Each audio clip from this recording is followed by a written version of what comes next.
무엇이 진짜인가? 셔터를 누르는 매 순간 이 질문은 망령처럼 그의 귓가에 맴돌았다. 늦가을 오후 3시 서울 경복궁 앞마당은 형형색색의 단풍만큼이나 다채로운 인파로 북적였다. 그러나 사진작가 지망생 이선우의 눈에는 오직 한 사람만이 담겨 있었다. 굳건히 선 채 미동도 하지 않는 수문장, 그의 낡은 니콘 M2 필름 카메라의 뷰파인더를 가득 채운 존재. 차가운 바람이 옷깃을 파고들었지만 선우는 아랑곳하지 않았다. 그의 심장은 뛰고 있었다. 몇 날 며칠을 이곳에서 서성였는지 모른다. 한국에서의 연이은 실패, 생계와 예술 사이에서의 끝없는 방황 끝에 무작정 날아온 서울. 그는 이곳 가장 한국적인 상징 앞에서 자신의 존재를 증명할 결정적 한 컷을 갈망하고 있었다. 틀에 박힌 기념사진이 아닌 저 완벽한 제복과 무표정한 가면 뒤에 숨겨진 날 것의 인간, 그 찰나의 흔적을 포착하고 싶었다. 선우의 시선이 닿는 곳엔 붉은색과 푸른색이 조화된 화려한 전통 군복을 입은 수문장, 김민준 병 후반 추정이 서 있었다. 햇빛을 받아 빛나는 투구 아래 그의 얼굴은 그림자에 가려 표정을 읽기 어려웠다. 마치 살아있는 조각상처럼 그는 수많은 관광객들의 플래시 세례와 소음 속에서도 한치의 흐트러짐 없는 자세를 유지하고 있었다. 저 완벽함, 저 통제된 부동성. 선우에게 그것은 경외의 대상이자 동시에 깨부수고 싶은 답답한 벽이었다. 진짜 감정은 어디에 숨어 있는가? 저 갑옷 같은 제복 아래 인간 김민주는 어떤 표정을 짓고 있을까? 주변의 관광객들은 정해진 선 안에서 연신 감탄사를 터뜨리며 사진 찍기에 바빴다. 셀카봉이 난무하고 아이들의 웃음소리가 퍼져나갔다. 하지만 선우에게 그 모든 것은 배경소음에 불과했다. 그의 온 신경은 김민준 병장에게 집중되어 있었다. 그의 손가락이 차가운 카메라 바디 위에서 초조하게 움직였다. 지금이야. 더 가까이. 저 가면을 벗겨낼 순간을 잡아야 해. 그의 마음속에서 위험한 속삭임이 피어올랐다. Current Part Characters 1833, Total Characters 1833. 선우는 숨을 죽이고 로프로 쳐진 통제선 쪽으로 한 발짝 다가섰다. 최적의 앵글, 그것이 필요했다. 조금만 더 가까이. 그의 움직임에 몇몇 관광객의 시선이 잠시 쏠렸지만 김민준 병장은 여전히 정면의 허공 어딘가를 응시하고 있을 뿐이었다. 완전한 무시. 선우는 오히려 그 무심함에 자극을 받았다. 마치 자신이 투명 인간이라도 된 듯한 기분이었다. 예술을 위해서야, 진짜 순간을 잡기 위해서. 선우는 속으로 되뇌며 자신의 행동을 정당화했다. 그는 다시 한번 통제선 안쪽으로 발을 디디려 했다. 그때였다. 선 뒤로 물러서십시오. 낮고 울림없는 목소리. 김민준 병장이 처음으로 입을 열었다. 고개는 돌리지 않은 채 정면을 향한 시선은 그대로였다. 그 목소리는 감정이 배제된 마치 기계가 내는 소리처럼 차갑고 단조로웠다. 하지만 그 안에는 분명한 경고의 의미가 담겨 있었다. 선우는 순간 움찔했지만 물러서지 않았다. 오히려 그의 안에서 오기가 발동했다. 그는 카메라를 고쳐잡고 서툰 영어와 한국어를 섞어 항변했다. This is public space. 여긴 공공장소잖아요. I'm an artist. 난 예술가라고요. 그의 목소리는 생각보다 크게 울려 퍼졌고 주변의 소음이 잠시 잦아들었다. 이제 더 많은 시선이 그에게 집중되었다. 근처에서 휴대폰으로 풍경을 찍던 젊은 외국인 배낭여행객 안나가 흥미로운 표정으로 방향을 틀어 이 광경을 동영상으로 담기 시작했다. 반면 벤치에 앉아 신문을 보던 박노이십 대은 혀를 차며 못마땅한 표정으로 선우를 쏘아보았다. 츳주, 어디서 배워먹지 못한 나라 망신이다, 망신. 노인의 혼잣말이 선우의 귀에까지 들리는 듯했다. 김민준 병장은 여전히 표정 변화 없이 두 번째 경고를 했다. Second warning. 즉시 선 뒤로 물러서십시오. 이번에는 목소리에 아까보다 더 날카로운 금속성이 섞여 있었다. 마치 시스템에 입력된 다음 단계의 경고 메시지를 출력하는 것 같았다. 선우는 자신을 벌레 보듯 하는 듯한 혹은 아예 존재하지 않는 것처럼 취급하는 듯한 수문장의 태도에 참을 수 없는 모멸감을 느꼈다. 한국에서의 실패와 좌절감이 뒤섞여 그의 이성을 마비시키고 있었다. 여기서 물러설 순 없어. 저 가면을, 저 오만한 무표정을 깨뜨리고 말겠어. 뒤틀린 집념이 그의 눈빛을 흐렸다. 그는 카메라 렌즈를 다시 김민준 병장에게 향하며 통제선을 향해 다시 한번 위태로운 발걸음을 옮겼다. 그의 심장이 광적으로 뛰기 시작했다. Final warning. 물러서지 않으면 규정에 따라 조치하겠습니다. 김민준 병장의 마지막 경고는 거의 외침에 가까웠다. 그의 목소리에는 더 이상 기계적인 냉정함만이 담겨 있지 않았다. 억눌린 분노 혹은 극도의 인내심이 한계에 다다른 듯한 날카로운 경고음이었다. 그의 푸른 눈동 전우는 그 색깔을 정확히 볼 순 없었지만 순간 차갑게 빛나는 것 같았다. 그의 몸이, 그동안 미동도 않던 몸이 제압을 위해 아주 미세하게 움직일 준비를 하는 것이 느껴졌다. 어깨 근육이 긴장하고 손잡이에 얹힌 손가락에 힘이 들어가는 듯했다. 그 순간 선우는 모든 것을 잊었다. 규칙, 경고, 주변의 시선, 심지어 자신의 안전까지도. 오직 결정적인 한 컷에 대한 광적인 집념만이 그의 머릿속을 지배했다. 그는 마치 홀린 사람처럼 로프를 넘어 안으로 뛰어들었다. 그리고 김민준 병장의 얼굴 바로 앞까지, 그의 숨결이 닿을 듯한 거리까지 카메라를 들이밀었다.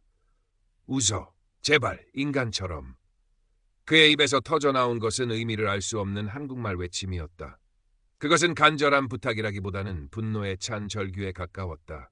찰나의 정적. 그리고 다음 순간 모든 것이 순식간에 일어났다. 김민준 병장의 움직임은 눈으로 따라잡기 힘들 정도로 빠르고 절도 있었다. 훈련된 군인의 본능적인 반응이었다. 그의 강철 같은 손이 선우의 카메라를 든 팔을 강하게 붙잡아 비틀었다. 악! 선우의 입에서 짧은 비명이 터져나왔다. 팔이 꺾이는 고통과 함께 그의 몸이 균형을 잃고 맥없이 바닥으로 내동댕이 쳐졌다. 김민준 병장은 다른 손으로 선우의 카메라를 낚아채려 했지만 선우가 마지막 남은 힘으로 필사적으로 뿌리치는 바람에 카메라는 그의 손아귀를 벗어나 공중으로 튕겨나갔다. 선우의 분신과도 같았던 아버지의 유품이기도 한 낡은 니콘 FM2 카메라. 그것은 포물선을 그리며 날아가 쨍그랑 돌바닥 위에서 산산조각 나는 파열음을 냈다. 렌즈가 깨지고 몸체가 찌그러지는 소리가 날카롭게 울려 퍼지며 주변의 모든 소음을 삼켜버렸다. 주변은 순식간에 아수라장이 되었다. 관광객들의 놀란 비명, 아이들의 울음소리, 웅성거림이 뒤섞였다. 휴대폰으로 촬영하던 안나는 너무 놀라 손을 떨며 촬영을 멈췄다. 박노인은 자리에서 벌떡 일어나 소리쳤다. 저런 미친놈을 봤나? 당장 끌어내! 다른 경비 요원들이 즉시 달려와 바닥에 쓰러져 신음하는 선우를 제압했다. 그의 양팔이 뒤로 꺾이고 거친 손길이 그의 몸을 짓눌렀다. 선우는 고통과 모멸감 속에서 바닥에 엎드린 채 가쁜 숨을 몰아쉬었다. 그리고 그는 보았다. 이 모든 소란의 중심에 선 김민준 병장을. 그는 어느새 흐트러짐 없는 자세로 돌아가 다시 정면을 응시하고 있었다. 완벽한 부동자세. 하지만 선우는 놓치지 않았다. 그의 굳게 담은 입술이 아주 미세하게 거의 알아차릴 수 없을 정도로 파르르 떨리고 있었다는 것을. 그것은 분노였을까? 아니면 당혹감이었을까? 혹은 아주 희미한 후회였을까? 선우는 쓰러진 채 올려다보며 그 떨림의 의미를 필사적으로 읽으려 했다. 하지만 그 떨림은 순식간에 사라지고 다시 돌처럼 차가운 무표정만이 남았다. Current part characters 2789, total characters 666. 선우는 경복궁 관리소 내의 작은 사무실로 연행되었다. 딱딱한 의자에 앉혀진 채 그는 굳은 표정의 보안 요원들과 마주해야 했다. 방 안의 공기는 차갑고 무거웠다. 벽에 걸린 시계 소리만이 유난히 크게 들렸다. 이선우 씨, 맞습니까? 나이가 지긋해 보이는 보안팀장이 서류를 뒤적이며 물었다. 선우는 힘없이 고개를 끄덕였다. 본인의 행동이 명백한 규정 위반이라는 사실을 인지하고 있습니까?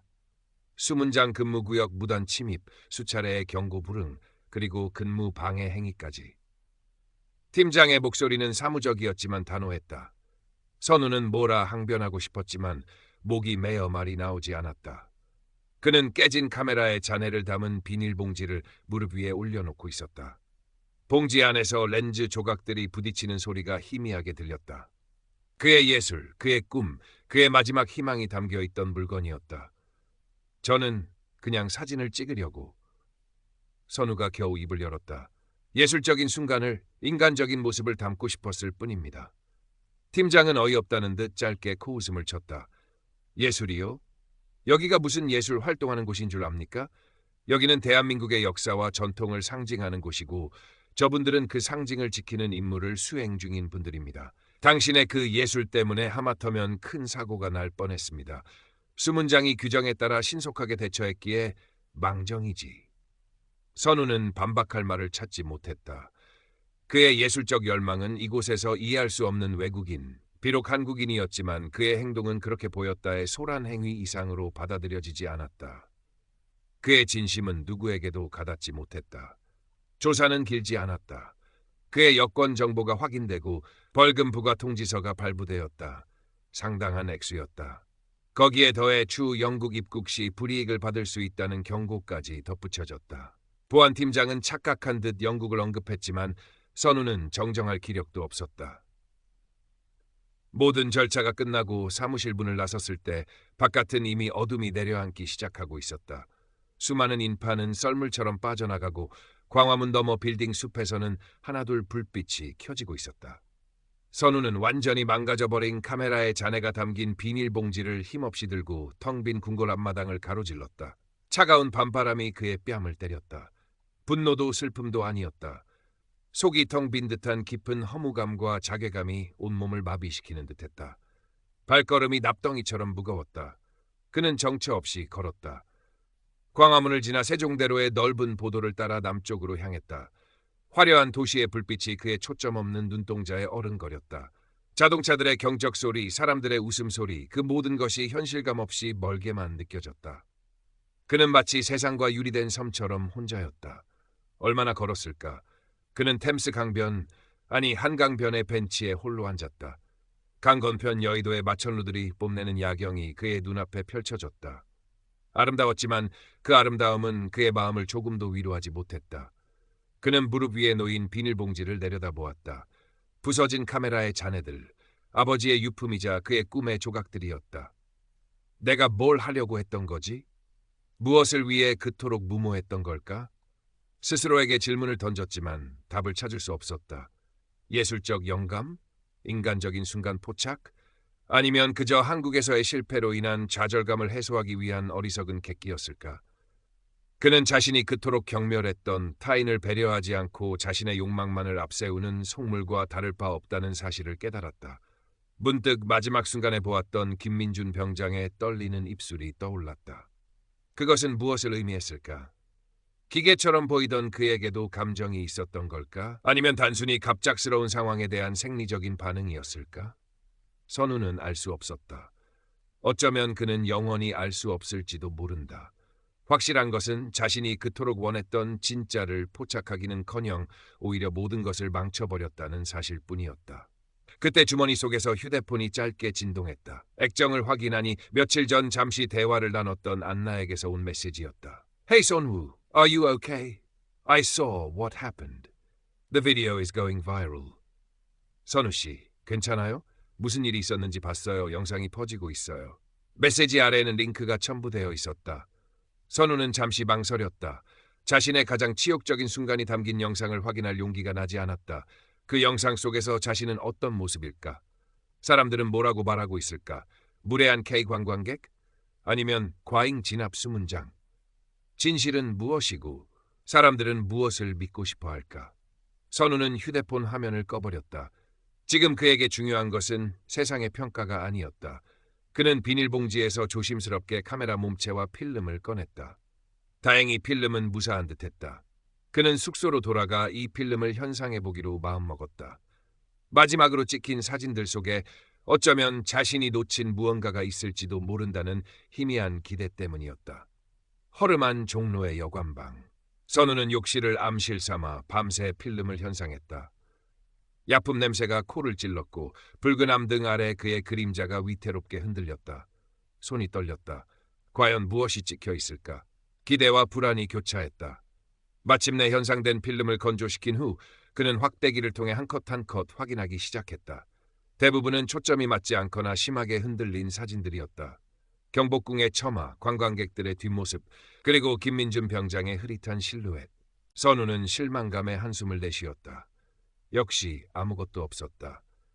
그의 무모한 시도는 완벽한 실패로 끝난 것이었다.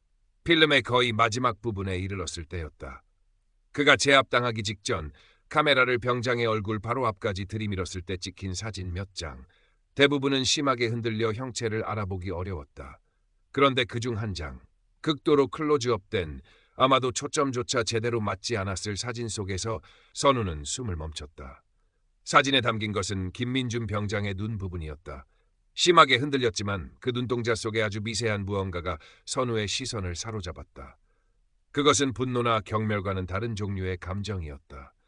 아주 짧은 순간 스쳐 지나간 규율과 명령이라는 두꺼운 갑옷 뒤에 숨겨진 인간적인 고뇌의 흔적, 혹은 극도의 긴장 상태에서 나타난 동공의 미세한 흔들림일 수도 있었다. 선우는 확신할 수 없었다. 하지만 그 사진은 그의 마음을 강하게 뒤흔들었다. 그는 그 사진을 오랫동안 응시했다. 자신이 무엇을 본 것인지, 이것이 과연 자신이 찾던 진짜의 편린인지 알 수 없었다. 어쩌면 이것 역시 자신의 간절한 바람이 만들어낸 착각일지도 모른다. 하지만 그 사진 한 장은 그가 지금까지 믿어왔던 모든 것을 의심하게 만들었다. 예술이란 무엇인가? 진실을 포착한다는 것은 무엇인가? 타인의 경계를 침범하면서까지 얻어야 할 가치가 있는 것인가? 선우는 확대기에서 눈을 떼고 창밖을 보았다. 어느새 동이 트고 있었다. 서울의 하늘이 희미하게 밝아오고 있었다. 그는 밤새 현상한 사진들을 테이블 위에 늘어놓았다. 실패의 기록들, 그리고 그 가운데 놓인 김민준 병장의 눈동자가 담긴 문제의 사진 한 장. 그는 이제 무엇을 해야 할까? 이 사진을 어떻게 해야 할까? 세상에 공개해야 할까?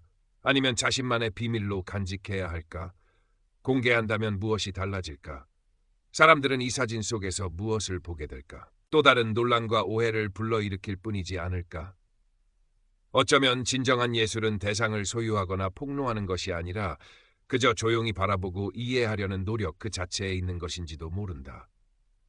선우는 처음으로 그런 생각을 했다. 그는 자신이 얼마나 오만했고 어리석었는지 깨달았다. 그는 진짜를 찍으려 한 것이 아니라 자신의 좌절된 욕망을 대상에게 투사하고 강요하려 했던 것뿐이었다.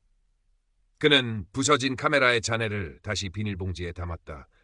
그리고 김민준 병장의 눈동자가 찍힌 사진을 조심스럽게 접어 주머니 깊숙이 넣었다. 이것은 그의 실패의 증거이자 동시에 예상치 못한 발견의 기록이었다. 어쩌면 이것이 그의 새로운 시작점이 될 수도 있을 것이다. 선우는 여관방을 나섰다. 새벽 공기는 차갑지만 상쾌했다. 그는 어제와는 다른 발걸음으로 거리를 걸었다. 여전히 그의 미래는 불확실했고 그의 예술은 갈 길을 잃었지만 그의 마음속에는 이전에는 없었던 작은 변화의 씨앗이 움트고 있었다. 그는 더 이상 경복궁 앞을 서성이며 결정적 한 컷을 갈망하지 않을 것이다. 대신 그는 서울의 골목길을 걷고 평범한 사람들의 표정을 관찰하고 그들의 이야기에 귀 기울일 것이다. 그의 카메라는 부서졌지만 그의 눈과 마음은 여전히 살아있었다. 어쩌면 진정한 사진은 카메라가 아닌 세상을 바라보는 시선 그 자체로 찍는 것인지도 모른다. 며칠 후 선우는 서울의 한 작은 갤러리에서 열리는 신진 작가 그룹전에 참여하게 되었다. 그가 출품한 것은 런던, 아니 서울에서 찍은 사진들이 아니었다. 대신 그는 한국을 떠나기 전 고향의 시장 골목에서 찍었던 평범한 사람들의 흑백 사진 몇 점을 걸었다. 주름진 노파의 미소, 생선 파는 안악의 억척스러운 표정, 좌판 앞에서 졸고 있는 상인의 모습.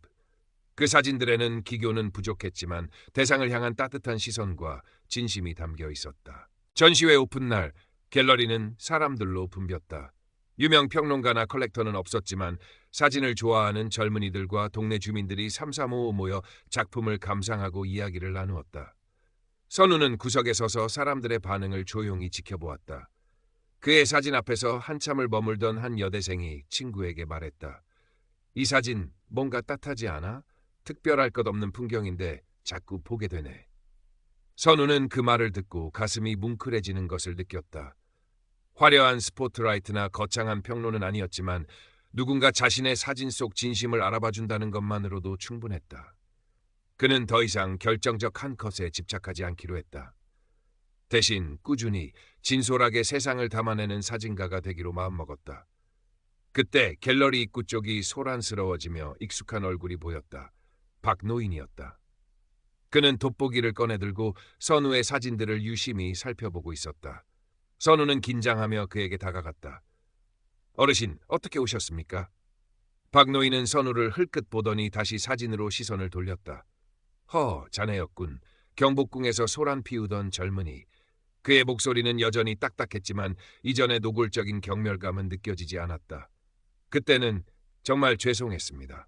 선우가 고개를 숙였다. 박노인은 잠시 침묵하더니 시장 노파의 사진을 가리키며 말했다. 이 할멈, 우리 옆집 살던 양반인데 참 고생 많았지. 그는 사진 속 인물들과 얽힌 짧은 이야기들을 두런두런 들려주었다. 그의 얼굴에는 희미한 미소가 감돌았다. 자네, 카메라는 박살났어도 눈썰미는 있구먼. 박노인이 마침내 선우를 제대로 바라보며 말했다. 앞으로는 정신 똑바로 차리고 사람들에게 패끼치지 말고 이런 사진이나 많이 찍게. 선우는 다시 한번 깊이 고개를 숙였다. 명심하겠습니다, 어르신. 박노인이 돌아간 후 선우는 다시 자신의 사진 앞에 섰다. 그는 주머니 속에서 조심스럽게 접어두었던 사진 한 장을 꺼냈다. 김민준 병장의 눈동자가 담긴 사진. 그는 그 사진을 한참 동안 바라보았다. 이 사진은 아마 영원히 그의 서랍 속에 남아있을 것이다. 그의 치기 어린 과거와 아프지만 소중한 깨달음의 증거로서.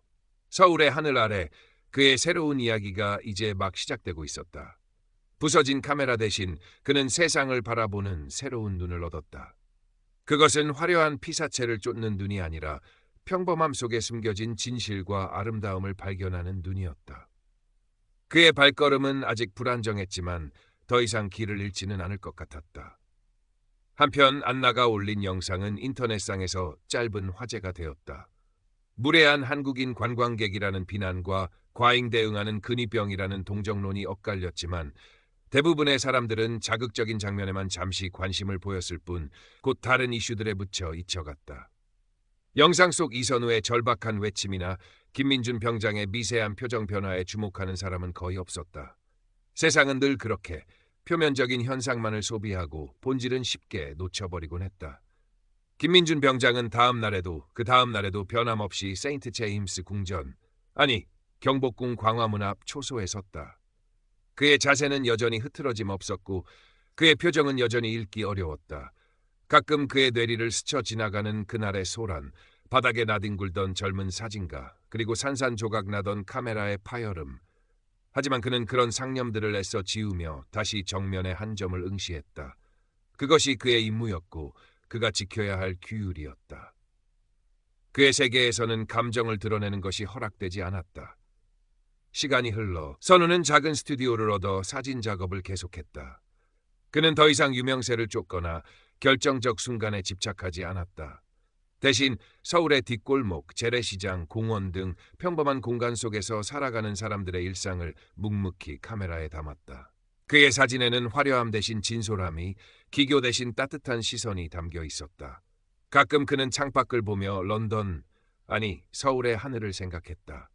그리고 경복궁 앞을 지키던 그 수문장을 떠올렸다. 그 역시 자신만의 방식으로 세상을 살아가고 있을 터였다. 어쩌면 그들 각자의 자리에서 서로 다른 방식으로 진짜를 마주하고 있는 것인지도 모른다고 선우는 생각했다. 몇 년의 시간이 흘렀다. 이선우는 더 이상 지망생이 아닌 자신만의 색깔을 가진 사진작가로 조금씩 인정받기 시작했다. 그의 사진은 몇몇 잡지에 실리기도 했고 작은 규모지만 개인전을 열 기회도 얻었다. 여전히 경제적으로 풍족하지는 않았지만 그는 사진을 통해 세상과 소통하고 자신의 이야기를 할 수 있다는 것에 만족했다. 어느 맑은 가을날 그는 오랜만에 경복궁을 찾았다. 관광객으로서, 평범한 시민으로서. 그는 더 이상 카메라를 든 손에 힘을 주거나 결정적 순간을 찾아 눈을 번뜩이지 않았다. 그저 천천히 궁궐안을 거닐며 가을의 정취를 느끼고 사람들의 여유로운 표정을 바라보았다. 광화문 근처에 이르렀을 때 그는 익숙한 붉은 제복의 수문장들을 보았다. 마침 수문장 교대식이 진행되고 있었다. 절도 있는 움직임, 화려한 복식, 장엄한 음악. 여전히 많은 관광객들이 그 모습을 카메라에 담고 있었다. 선우는 멀찍이 서서 그 광경을 지켜보았다. 그의 눈길은 자연스럽게 근무 중인 수문장들에게 향했다. 그들 중 혹시 김민준 병장이 있을까? 그는 얼굴을 자세히 살펴보려 했지만 투구와 그늘 때문에 쉽지 않았다. 어쩌면 그는 다른 부대로 전출되었거나 제대했을 수도 있었다. 문득 선우는 주머니 속에 손을 넣어보았다. 그 안에는 이제 아무것도 없었다. 김민준 병장의 눈동자가 찍힌 그 사진은 오래전 그의 첫 개인전을 준비하며 정리하다가 어디론가 사라져 버렸다. 처음에는 아쉬웠지만 이제는 괜찮았다. 그 사진은 이미 그의 마음속에 깊이 새겨져 그가 나아갈 길을 비추는 등대가 되어 주었기 때문이었다. 교대식이 끝나고 새로운 수문장이 자리를 잡았다. 여전히 완벽한 자세, 여전히 무표정한 얼굴. 하지만 선우는 이제 그 모습 뒤에 숨겨진 인간적인 고뇌나 감정을 억지로 끄집어내려 하지 않았다. 그는 그저 그 자리에 서 있는 한 사람의 존재를, 그가 짊어진 역할의 무게를 조용히 인정하고 존중하기로 했다. 그는 더 이상 수문장에게서 예술적 영감을 찾으려 애쓰지 않았다. 대신 자신의 일상 속에서, 평범한 사람들과의 관계 속에서, 그리고 자기 자신과의 끊임없는 대화 속에서 예술의 의미를 찾아가고 있었다. 선우는 발길을 돌려 궁궐을 나섰다. 가을 햇살이 그의 등 뒤를 따뜻하게 비추고 있었다. 그의 발걸음은 가볍고 평온했다. 그는 이제 알 것 같았다. 진짜 중요한 것은 무엇을 찍느냐가 아니라 어떤 마음으로 세상을 바라보느냐 하는 것임을. 그리고 진정한 예술은 대상을 정복하는 것이 아니라 대상과 조용히 교감하는 과정 속에 존재한다는 것을. 그의 카메라는 여전히 낡았지만 그의 시선은 그 어느 때보다 깊고 따뜻해져 있었다. 서울의 가을 하늘 아래 그는 또 다른 평범한 하루를 살아가기 위해, 자신만의 이야기를 담아내기 위해 다시 세상 속으로 걸어 들어갔다. 그의 마음속에는 더 이상 좌절된 욕망의 그림자가 아닌 조용한 성찰과 성장의 빛이 자리하고 있었다.